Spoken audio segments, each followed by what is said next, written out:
우리 오늘 창세기 강의 14장 들어갑니다. 아브라함의 믿음의 여정 세 번째, 우리 오늘 말씀, 하나님이 주신 귀한 말씀, 창세기 14장 17절에서 20절까지 말씀 우리 같이 읽겠습니다. 아브라함이 그돌라오멜과 그와 함께한 왕들을 파하고 돌아올 때에 소돔 왕이 사회 골짜기 곧 왕국에 나와 그를 영접하였고, 살렘 왕 멜기세덱이 떡과 포도주를 가지고 나왔으니 그는 지극히 높으신 하나님의 제사장이었더라. 그가 아브라함에 축복하여 가로되 천지의 주제시요 지극히 높으신 하나님이여, 아브라함에게 복을 주옵소서. 너희 대적을 내 손에 붙이신 지극히 높으신 하나님을 찬송할지로다 하매, 아브라함이 그 얻은 것에서 10분의 1을 멜기세덱에게 주었더라. 아멘. 우리 하나님께서는 자신의 모양과 형상으로 우리 인간을 만드셨어요. 이 세상 모든 만물, 지구와 그리고 우주까지 만드신 목적이 뭐라고요? 누구 때문에? 바로 우리 때문에. 우리 인간을 위해서 그 인간을 자신의 모양과 형상으로 만드셔서 그와 함께 영원히 함께 거하시길 원해서 그 모든 것들을 만드신 거거든요. 그런데 이제 어떤 일이 벌어졌어요? 아담과 하와가 하나님을 무시하고 하나님처럼 되겠다라고 하는 교만으로 인해서 에덴 동산에서 쫓겨나요. 그런데 또 그걸로 끝나는 게 아니라 분명히 하나님께서는 이 죄 덩어리인 우리 인간들을 다시 하나님의 나라인 에덴 동산으로 돌려보내시겠다라고 하는 약속이 있어요. 그래서 메시아에 대한 예언이 에덴 동산에서 있거든요. 그게 뭘까요? 그런 얘기 못 들어보셨어요? 뱀에게 하시는 말씀 가운데에 여인의 후손이 내 머리를 짓밟으리라 하고 말씀이 나와 있어요. 그리고 이게 바로 여인의 후손은 히브리어는요, 보통 이제 독일어나 이런 것처럼 이 단어에 복수면 복수, 단수면 단수, 단어 자체가 틀려요. 아브람이라고 요트하고 그 뒤에 나온 게 복수의 의미예요. 엘로힘, 하나님의 이름, 복수로 이름이 나온다고. 그러니까 일반적으로 어떤 사물을 이야기할 적에 복수와 단수의 단어가 틀려요. 어미가 틀려진다고. 근데 분명히 하나님께서는 내 여인의 후손이라고 단수를 얘기하셨어요. 여기에서부터 하나님께서 메시아를, 예수 그리스도를 이 땅에 보내셔서 이 세상의 모든 사단 마귀를 머리를 짓밟아서 죽이고 우리를 구원하시겠다라고 하는 하나님의 뜻이 이미 벌써 거기 들어가 있는 거예요. 그러면서 이제 구약에서도 계속 그 예수님에 대한 그 예언들이 계속 나오거든요. 이제 가장 정확하게 나와 있는 데가 보면은 이제 그 이사야서에 많이 나와 있어요. 그래서 예수님이 어떤 분이신가, 어린 양으로, 우리의 모든 죄와 질고를 짊어지시고 하는 그런 모든 내용들이 거기 다 들어가 있어요. 예수님 오시기 한 800여 년 전에 이미 벌써 그 이사야를 통해서 하나님께서 그런 예언을 하셨다고. 이미 그 전에도 이미 있었고. 근데 구체적으로 그런 예언이 나오는 것은 바로 이사야 때라고 보시면 우리가 정확하게 알 수가 있어요. 근데 이제 이들이 또 나가서 이제 또 번성하면서 도저히 하나님께서 돌이킬 수 없을 정도로 죄악이 심해지니까 어떻게 하셨어요? 노아의 가족들 8명만 남겨두고 사글이 다 멸망시키셨어요. 근데 원래는 다 멸망시키시고 새로 창조하실 수가 있어, 우리 인간을. 그렇죠? 그런데 노아의 8가족을 남겨두셨다고. 그거는 바로 아담과 하와를 창조하셨을 때의 하나님의 약속이 이루어지는 거란 말이에요. 우리 하나님의 약속은 절대로 흐지부지 돼서 캔슬된 적이 없어요. 그래서 예수님은 요한계시록에 뭐라고 말씀하셔요? 하나님의 말씀의 1.1획이 땅에 떨어지는 것보다 천지가 없어지는 게 더 쉽대. 지금 우리가 부른 찬양에서 계속해서 나오는 게 뭐냐면 약속, 약속, 약속. 그 얘기를 우리가 찬양을 지금 불렀거든요. 하나님의 약속을 믿고 이제 우리가 이 세상을 승리하고 저 하나님의 나라를 바라보며 나갈 수가 있는 거예요.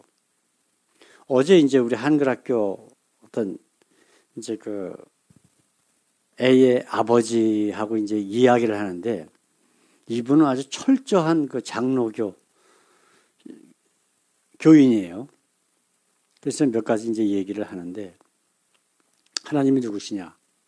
사랑의 하나님이라는 거에 대해서 반론은 없으시죠? 그렇다는 거야. 그렇다면 태어나기 전부터 천국 갈 사람, 지옥 갈 사람을 정해놨다고 했을 때에 천국 가게 되어 있는 사람은 뭐 하나님의 사랑 어쩌고 얘기할 수도 있겠지만 만약에 지옥 가게 이미 정해놓은 사람은 어떤 일이 있어도 그 사람은 회개하지 못하고 예수의 복음 안에 들어오지 못하고 하나님 나라 못 간다.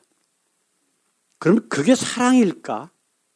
근데 성경은 분명히 누구든지 회개하면 이라고 성경은 예수님 복음서에 매 장마다 나오는 게 하나님의 사랑에 대해서 말씀을 나누고 있거든요. 그렇기 때문에 회개하라고 말씀하시는 거예요. 회개하면 누구든지. 근데 뭐 그분이 하시는 얘기 창세전에 하나님께서 우리를 택하시고 그런 얘기도 있지 않느냐. 아니 거기 안에 그러면 창세전 앞에 무슨 단어가 있습니까? 대답을 못해. 그 앞에 보면은 그리스도 안에서 우리를 예정하셨다고 말씀하셨다. 그러니까 예수 그리스도 안에 있는 크리스찬이면 누구든지 이거는 태어나기 전부터 예정한 사람을 말씀하실 게 결코 아니다. 성경 한두 번만 읽어보면 그 의미가 뭔지 당신 말대로 예정된 자를 하나님께서 그리스도 안에다 갖다 집어넣는다고 하는 의미는 아니다. 그렇기 때문에 예수님 오시자마자 그리고 제자들이나 그리고 선지자들 하나님께서 나타나셔서 하신 말씀이 뭐냐? 회개하라고 말씀하신 거다. 그러면 그 하신 말씀이 예정된 자만 회개하고 예정되지 않은 자는 회개하지 않는다? 그럼 예수님 이 땅에 오실 필요 뭐 있느냐? 그 예정론이라는 것이 절대적인 이렇게 돼 있어요. 이중 예정. 천국 갈 사람, 지옥 갈 사람을 예정해 놨다는 거예요. 태어나기 전부터. 그러면 그거는 예수님이 이 땅에 오시든 안 오시든 하나님의 절대적인 주권이기 때문에 결코 바뀌지 않는다. 예수님이 안 와도 이미 구원해서 천국으로 데려가실 사람은 데려가고 지옥으로 밀어버리실 자는 그럴 수밖에 없는 건데 그렇다면 예수님이 이 땅에 오실 필요 없다. 그러면 성경은 다 소용없는 거 아니냐. 하나님의 말씀은 다 그냥 다 무슨 이게 무슨 만화야 소설이야. 근데 그렇게까지는 얘기 안 했지만 대답을 못 하시더라고요.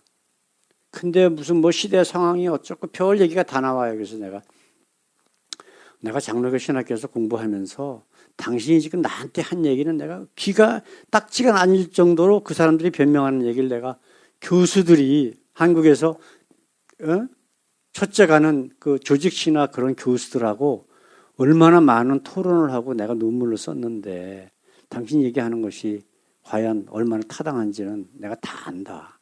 그러나 당신이 교회에서 배운 거를 생각을 하지 말고 하나님의 말씀을 의미를 생각해 가면서 한번 받아들여라. 그렇다면 정말 성령이 당신에게 있다면 당신의 그 성령이 당신을 진리 가운데로 인도하실 것이다. 이제 그것까지만 얘기하고 이제 말았는데 오늘 말씀이 왜 제가 이런 말씀을 드리냐면요. 하나님이 누구신가를 우리가 정확하게 깨달아야 돼요. 오늘 말씀에서도 우리가 두 가지를 봐요. 하나님의 사랑. 하나님께서 하신 약속의 말씀을 반드시 이루시는 것. 그것을 믿는 게 믿음이에요. 그래서 아브라함의 여정을 통해서 우리는 그거를 깨달을 수 있는 거예요. 그래서 이제는 아까도 잠깐 서두에 말씀드렸지만 이제 아브라함이 13장까지 보여줬던 믿음하고 그리고 14장부터 나오는 믿음하고 조금 변화된 모습을 우리는 깨달을 수 있는 거예요. 그게 뭐냐면 하나님의 약속의 말씀. 오늘 주제는 그거거든요. 이 말씀을 우리가 오늘 요절 말씀과 그리고 그 다음에 다음 모든 14장에 나오는 말씀을 통해서 우리가 깨닫는 시간이 되기를 원합니다. 자, 첫 번째, 전쟁에 나서는 아브라함. 이게 무슨 내용이냐면요. 우리 지도를 한번 볼까요? 여기 지금 그 헤브론 여기 이스라엘 지금 사해 근방 요 근처에 있는 여기에 지금 아브라함과 그리고 여기 소돔 고모라 소알 지역에는 누가 살았어요? 조카 롯이 살았단 말이에요. 그렇죠? 그런데 이 소돔과 고모라 이쪽 지역의 왕들이 이쪽 이라크 지역에 있는 이 왕들을 섬겼다고 12년 동안 섬겼어요. 그럼 섬겼다는 것은 그 나라에 조공을 바치고 이제 그런 그 옛날에 그 나라 그런 게 있잖아요. 자, 그런데 이 지역의 나라 중에서 가장 강력한 나라가 그돌라오멜, 엘람이라고 하는 나라에 그돌라오멜을 썼어요. 그런데 12년째 소돔과 고모라 이쪽 지역의 왕들이 12년까지 잘 복종하다가 13년째 되는 해에 배반을 한 거예요. 조공을 안 바치고 그러니까 어떤 일이 벌어져요? 얘네들이 당연히 군사들을 동원해서 쳐들어오거든요. 이것도 본때를 보여줘야 되겠다. 근데 이 광야는 통과를 못해요. 이거 완전히 사막 지역이거든. 이 거리가 보통이 아니란 말이에요. 그러니까 수백 킬로 옛날에 지금처럼 무슨 뭐 비행기 타고 다니는 것도 아니고. 그러니까 어떻게 갔냐면은 여기 이 강을 통해서 이렇게 사람이 사는 지역이니까 이렇게 해서 이렇게 내려온 거예요. 예? 옛날에 아브라함의 그 아버지가 원래 이쪽 지역에 살았었거든요. 그렇다가 이게 하란 지역까지 갔다가 이렇게 내려갔잖아요. 그 길을 따라서 이들이 이제 군사를 거느리고 이제 여기서 쳐 내려오는 거예요. 계속. 그래서 호바, 다메섹 이쪽으로 해갖고 이 수수족이니 뭐니 다 쳐서 복종시키고 다시 소돔과 고모라까지 왔는데 그래서 소돔과 고모라의 왕들을 쳐서 격파시키고 그리고 이제 가는데 그냥 간 게 아니라 그 지역에서 살던 롯의 가족까지 포로로 끌고 가고 롯이 가지고 있던 모든 재물까지 다 가지고 탈취해서 가고 있는 거예요. 근데 이 얘기를 아브라함이 들었거든. 들었는데 자, 이 사람들이 그때 당시에 그 역사가들이 기록해 놓은 것들을 보게 되면요. 이 그돌라오멜 이 엘람 왕 그돌라오멜 지역에 군사가 80만이 넘었대요. 그러면은 최소한 반 이상은 데리고서 원정 전쟁에 나왔을 거라고. 그렇죠? 그럼 한 40만, 50만을 데리고 나왔다고 보십시다. 근데 파죽지세로 이것들을 다 쳐서 내려왔는데 그러면 적어도 군인이 40, 50만이 내려왔다는 얘기예요. 그렇죠? 그래서 지금 여기 소돔과 고모라 지역까지 내려왔는데 이들이 지금 가는 거예요. 간다라고 하는 이야기를 이제 아브라함이 듣고서 자기 집에서 길리운 자들 몇 명이라고 되어 있어요? 318명으로 되어 있어. 그럼 이 사람들이 싸움 같은 거는 집에서 조금 훈련을 했을 거야. 왜냐하면은 자기 양이나 이런 것들을 치다 보면은 무슨 맹수들도 올 수 있고 산 도둑들도 올 수도 있고 강도들도 만날 수도 있고 그러니까 그 정도까지는 했을 거라고. 그러나 군사교육을 제대로 받았을까? 그거 될 수가 없잖아요. 그냥 한 집에서 사는 하인들인데. 그렇잖아요. 그 사람들과 또 한 가지 누가 있었냐면은 우리가 이제 이 성경에 그 말씀들 나오게 보게 되면은 아브라함이 그 자기와 동맹한 아넬, 에스골, 마므레 이런 사람들이 있었어요. 이 지역에. 이 사람들이 아브라함과 굉장히 동맹해 갖고서 이제 서로 사이가 가까운 사람들이 있었는데 이 사람들하고 해갖고 자기네 집 318명에다가 이 사람들이 해서 많이 돼야 한 500명 쫓아갔을까, 그죠? 자, 그렇다면 한번 잘 생각해 보십시다. 자, 전쟁을 일으킨다. 아무리 조카가 잡혀갔다고 하더라도 수십만 명의 군인들과 기껏 기백 명의 사람들을 이끌고 전쟁에 나간다. 저와 여러분들 같으면 하겠어요? 이건 말이 안 되는 거죠. 그럼 우리 이런 생각을 해보십시다. 한번 나중에 기드온의 300용사 우리 사세기에게 나오잖아요. 기드온 아주 별 볼 일 없는 사람이에요. 그죠? 거기다가 하나님께서 13만 5천 명이라고 하는 군대가 쳐들어왔는데 있는데 처음에 군인들을 모으니까 한 3만 명쯤 돼. 많다. 추리고 해갖고 300명을 추렸는데 300명이 어떤 사람들이냐면 다 겁쟁이들이야. 물도 맘 놓고 구워구워 먹는 게 아니라 손으로 떠가지고 눈치 봐가면서 먹는 그러한 겁쟁이들만 고르고 해서 300명 가지고 13만 5천을 쳐서 부셨다고요. 예. 성경에 나오는 내용이니까. 예.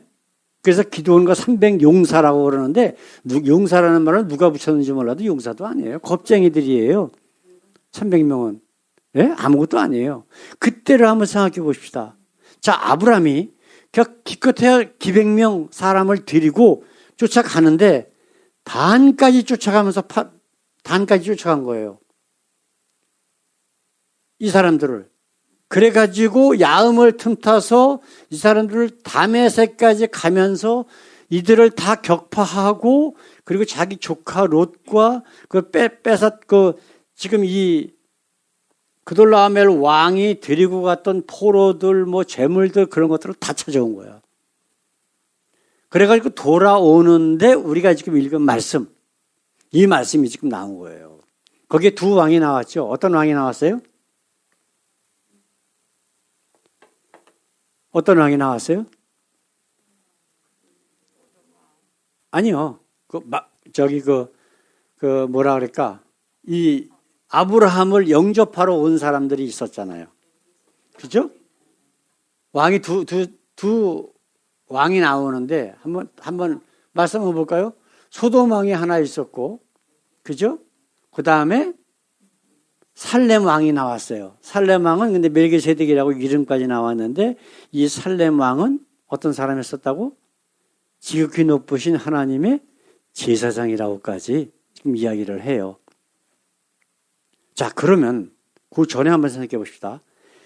아브라함이 어떻게 수십만 명의 군인들을 상대해서 전쟁에 나갔을까? 어떻게 해서? 워낙 용맹해서? 워낙 싸움을 잘해갖고? 어때요? 다른 이유로서는 도저히 이걸 깨달을 수가 없어요. 단 하나, 그게 뭘까요? 여태까지 제가 말씀드린 거, 우리가 뭘 지금 아브라함의 믿음 가운데 지금 뭘 봐야 된다고요? 뭐가 믿음이라고 그랬어요? 뭐가 믿음이라고? 하나님의 말씀. 하나님이 약속하신 것을 믿는 게 믿음이라고 그랬어요. 그렇죠? 자, 우리 한번 읽어보십시다. 13장에도 안 나왔지만 12장, 그 전에도 한번 나왔고, 두 말씀이 똑같은 말씀 나왔었어요. 같이 한번 읽어봅시다. 12장 15절에서 16절까지.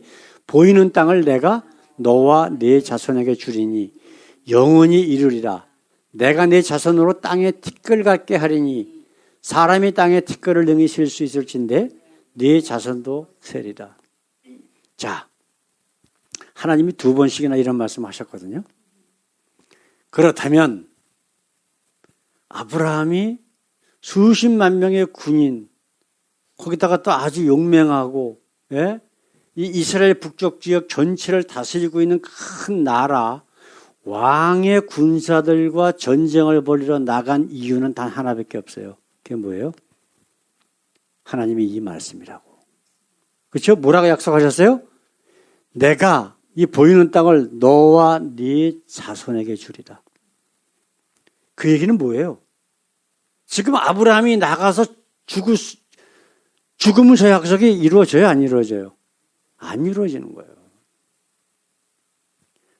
우리 하나님께서 자기가 이미 벌써 뭔가를 하나 경험했어. 그게 뭐예요? 이집트에 갔을 때 그때 세계에서 가장 강대한 나라인 애굽의 왕조차도 굴복시키시는 하나님의 역사를 봤다고. 그래서 자기 아내를 다시 되돌려 받고 또 양염소 많은 재물까지 받아갖고 또 가나안 땅으로 다시 돌아왔단 말이에요. 지금 이러한 경험을 했다고. 지금 이 말씀도 언제 하신 말씀이에요? 룻이 소할 땅 그 눈으로 보기에 여호와의 동산 같고 애굽의 비옥한 땅과 같다라고 얘기했던 바로 소할 땅.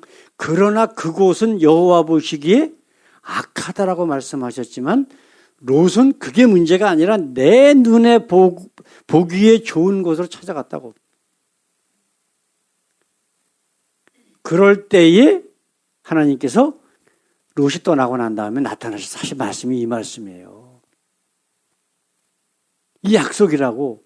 하나님의 약속을 믿었기 때문에 아브라함은 주저하지 않고 전쟁에 나간 거예요. 하나님이 분명히 나와 함께 하실 것이다. 왜? 그 약속을 이루시는 분이기 때문에.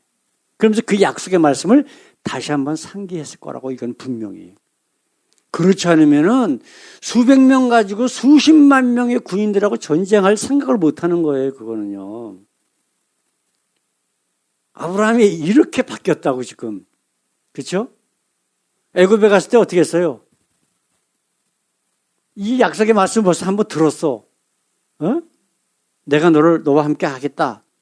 너와 내 후손에게 이 땅을 주겠다라고 약속의 말씀 벌써 들었다고. 첫 번째 들었을 적에는 아브라함이 변화가 별로 없었어. 그래서 애굽에 갈 적에 뭐라 그래요? 자기 아내 보고 내 여동생이라 그래라. 그거하고 지금 이 그돌라오멜 왕의 그 대군대들하고 싸우는 모습을 한번 생각해 보십시다. 이게 믿음의 변화예요. 아브라함의 여정 가운데 우리가 깨달을 수 있는 거라고. 이거를 성경을 보면서 깨닫지 못하면 성경 아무리 읽어도 소용없어요. 제가 이제 도넛샵이나 이렇게 비즈니스 일 때문에 이제 가면은 하여튼 틈만 나면 성경 열심히 읽으시는 분들이 몇 분 계셔. 근데 여쭤보면은 아무것도 몰라. 그냥 읽는 거예요, 그냥. 그 지식만 외우는 거예요, 지식만. 자꾸만 읽다 보면 외워지잖아요. 그것만 알고 있어. 그것이 어떤 의미인지 아느냐, 몰라.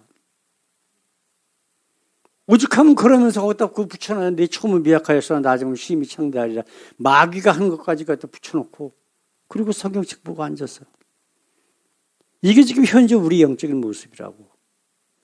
아브라함이 얼마나 이 장이 가면 갈수록 변화되느냐라고 하는 것을 깨닫고 그럼 나의 믿음의 수준은 지금 어느 정도인가? 아브라함이 어디 있을 때의 수준인가라고 하는 것을 점검하면서 아브라함이 더 나갔을 때의 수준으로 우리가 올라가야 되잖아요.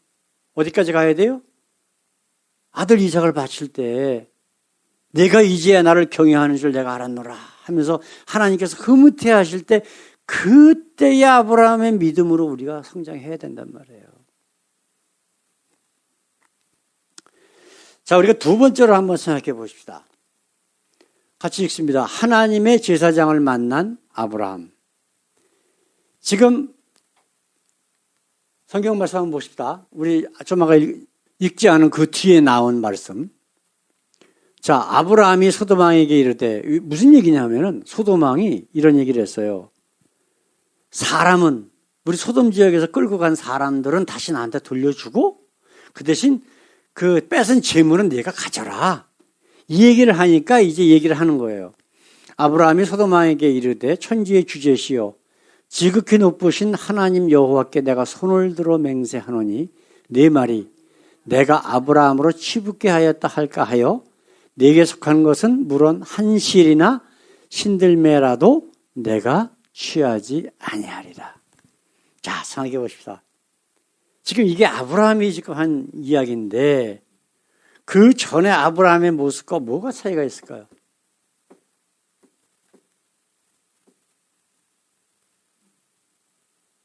애굽에 있을 때 한번 생각해 보세요. 바로 그거란 말이에요. 이제는 여호와 하나님이 아브라함이라고 하는 사람의 입에서 당당하게 나와. 왜 나올 수가 있어요? 그분을 믿으니까. 자기가 경험했거든. 야다의 하나님을 만났단 말이에요. 지금 몇 번째잖아. 그러니까 그만큼 아브라함이라고 하는 사람이 하나님의 이름을 당당하게 지금 이야기를 해. 두 번이나 제단을 쌓고 여호와의 이름을 불렀더라 하고 이거하고는 틀린 거예요. 그건 하나의 종교 행위 때 어쩔 수 없이 한 거지만 이거는 스스로 하나님을 모르는 이 소돔 왕에게 하나님이 어떤 분이신가를 지금 선포하고 있는 거야. 그렇죠? 그 다음에 또 한 가지 생각해 봅시다. 자, 여기 노란 글씨로 내가 아브라함으로 치북케 하였다 할까 하여. 무슨 얘기예요? 지금 이 전쟁 승리에서 빼든 모든 전리품이나 모든 것이 누가 줬다라고 하는 것이에요? 소돔 왕이 줬다라고 혹시라도 할까봐. 그럼 누가 줬다는 거예요? 하나님이 하셨다는 거예요. 여기에 지금 이 장에서 14장에서 아브라함의 신앙 고백이 나오는 거라고. 참 신기하지 않아요? 그 참 같은 남자로서 보기에도 참 창피했던 그런 아브라함이라고 하는 사람이 지금 완전히 변화되는 모습들을 우리가 본다고. 인간적으로 변화되는 거, 예? 신앙적으로 믿음 안에서 변화되는 그러한 모습들. 자, 다시 한번 말씀에 한번 결론을 한번 내보십시다. 자, 전쟁에 나갔어. 첫 번째로. 왜 전쟁에 나갔다고? 하나님을 약속을 믿었기 때문에. 어떤 약속? 내가 보이는 이 모든 땅을 너와 네 자손에게 주리이다. 네 자손이 하늘의 별 같을 것이다. 라고 하는 약속. 아, 그렇다면 하나님이 나와 함께 계시겠다라고 하는 약속이구나. 그 약속을 믿었기 때문에 수십만의 군인들을 향해서 전쟁으로 나가는 거예요. 그거 외에는 다른 말로 설명이 안 돼. 그렇죠? 무슨 뭐 만화나 영화 같은 거 보면 주인공 하나가 그냥 뭐 무술도 잘하고 뭐 싸움 잘해갖고서 막 뭐 수십만을 막 이거는 어디 영화 같은 데나 나오는 얘기지. 이거는 실제적인 기록이잖아요. 예? 실제적인 기록이라고. 근데 이 전쟁을 이기게 하신 분이 누구다라고 지금 고백하는 거예요? 하나님이다라고 하는 거예요. 내가 아니라 하나님이 했다. 소돔왕 너도 아니다. 지금 이게 지금 아브라함의 현재의 믿음의 모습입니다. 근데 이게 아브라함의 여정을 계속 하다 보면요. 어떤 데는 팍 올라갔다가 어떤 데는 툭 떨어졌다가 계속 이래. 이게 누구의 모습이에요? 바로 우리의 모습이에요. 그런 걸 보면서 우리가 실질적으로 한번 깨닫자고요. 그래서 아브라함에게 하나님께서 뭐라고 했어요? 내가 믿음의 조상이 될지라, 믿음이 될지라. 예? 믿음이라는 게 이런 거다라고 하는 거예요. 한국에서 제가 이제 뭐 기도원이나 이런 데 이제 부흥회나 뭐 이런 데 찾아다니고 그랬는데 어떤 뭐 이천성 목사님 이런 사람들 꼭 자기 얘기. 자기가 옛날에 깡패 생활할 적에 뭐 어떻게 피하다가 어디 가가지고 어떤 도망가갖고 어떤 뭐 어디 한강 백사장에서 부흥회를 하는데 거기 들어갔다가 하나님을 탁 만나가지고 그때 내가 뭐 어떻게 됐다. 순 사기예요. 죄송하지만 그런 거는요. 아시겠어요? 왜 그러냐면 그 사람이 마음 순간적으로 충격을 받을 수가 있어.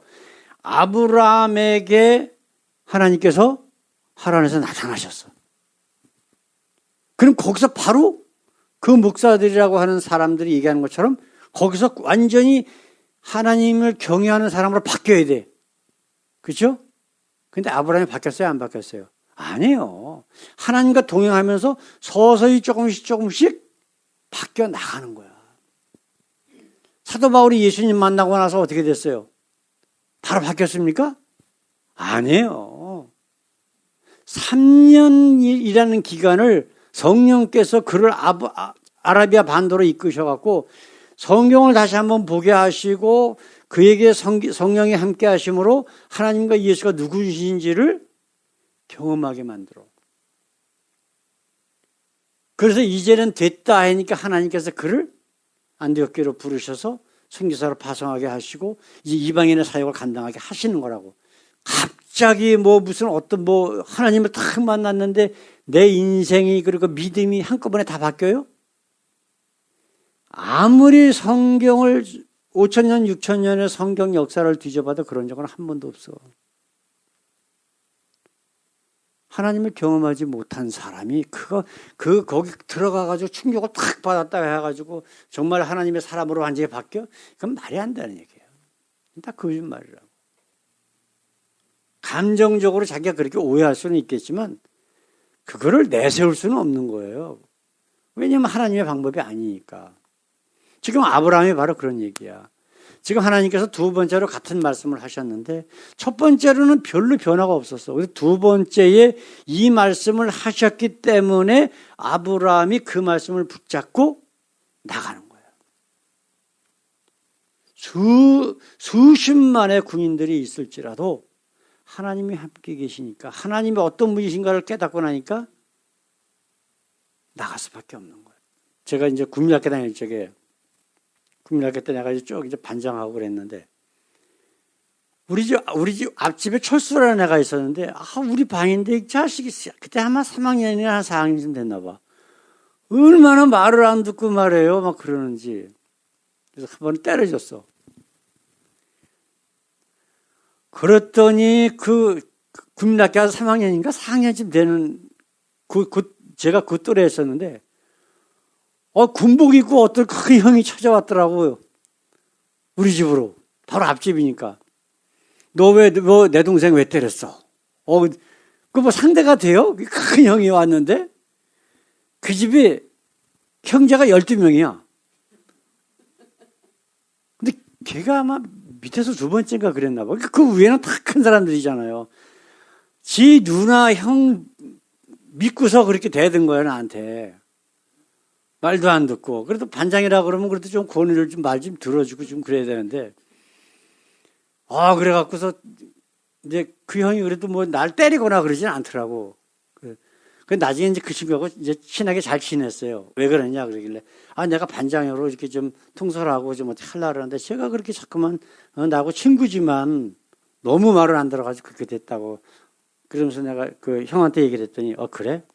그래도 지 동생 불러더니 너 앞으로 얘하고 명렬하고 친하게 지내. 말도 좀 잘 듣고. 그런데 그래도 굉장히 그 형 얘기가 내가 아직도 귀에 쟁쟁해요. 그렇지 않았으면 지 동생 때렸다고 무조건 와서 나 때리면 어떡해. 나는 역성 들을 사람도 없는 거고. 누나 나보다 2살 위에 누나 있어 봐야 누나는 나보다 약하고. 그런 일이 있었다니까요. 애기들 싸울 때 보세요. 아빠나 엄마가 옆에 있어 봐. 큰 애들한테도 막 대든다고 막 앉이고. 왜 그래요? 배경이 있거든. 든든한. 엄마는 아버지가 여기 있거든. 바로 몇 걸음 떨어져서. 그게 그런 짓 하는 거라고. 아브라함이 수십만의 군인들 향해서 달려가는 거는 바로 이런 의미예요. 내 뒤에 누가 있다? 하나님이 계시다. 이거야. 이게 믿음이라고. 네? 세상이 아무리 힘들고 어려워도 우리가 이길 수 있는 것은 우리 주님이 약속하신 게 있잖아요.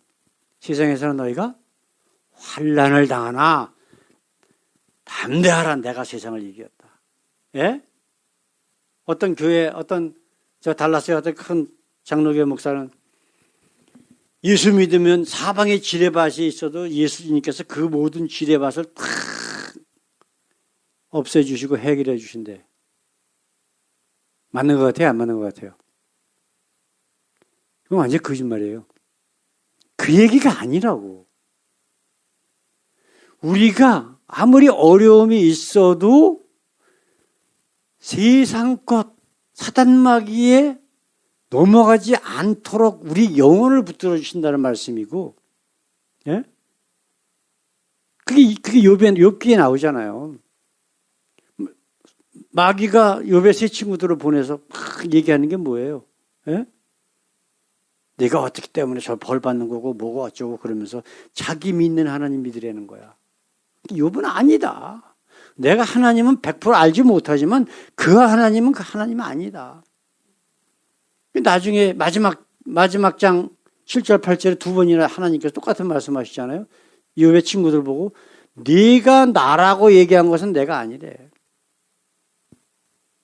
그러면서 뭐라 그래요? 욥에게 부탁해서 번제를 드려라. 그러면 내가 용서할 거다. 그 말씀하시잖아요. 이러한 진정한 의미들을 우리가 말씀을 보면서 깨닫지 않으면 교회 수십 년 다녀도 소용없어요. 아브라함 지금 이런 것들을 아브라함의 그런 변화들을 하나씩 깨닫고 나를 점검해 보지 않으면 아무 소용없는 거예요. 아, 아브라함이 이랬구나. 아브라함이 이랬구나. 이때는 또 다시 또 별 볼 일 없네? 이때는 또 영명하게 어떻고? 그러면 나는 어떻게 지금 어떤 상황인가? 라고 하면서 하나님께서 아브라함을 인정하셨던 그 상황으로 우리가 함께 아브라함처럼 우리가 굳건한 믿음. 그래서 하나님께서 아브라함에게 뭐라 그러셨다고요? 아들 이삭을 바칠 때 네가 이제야 나를 경외하는 줄, 나를 두려워하는 줄, 나를 믿는 줄 내가 알았노라. 그런 말씀하시잖아요. 우리가 이 아브라함과 함께 여정을 다니면서 우리 그러한 하나님께 인정받는 그런 믿음의 소유자들 다 될 수 있도록 우리 날마다 말씀 보고 기도하고 그리고 그 안에서 승리하시는 우리 모두 되기를 원합니다. 기도하겠습니다. 사랑의 아버지 감사합니다. 오늘도 하나님 이제 창세기 14장을 통하여 아브라함의 믿음의 변화된 모습들을 봅니다. 우리의 믿음은 어디까지 와 있는지요. 하나님 아버지 이 아브라함의 그러한 믿음의 변화들의 모습들을 보면서 우리 자신의 믿음의 수준들을 아버지 점검해보고 아버지 부족할 때는 하나님께서 내가 이제 나를 경외하는 줄 내가 알았노라라고 하시는 그 믿음 그 수준까지 이룰 수 있도록 하나님 우리를 이끄시고 아버지 인도하여 주시옵소서. 감사하며 예수 그리스도 이름으로 기도드렸습니다. 아멘. 아멘.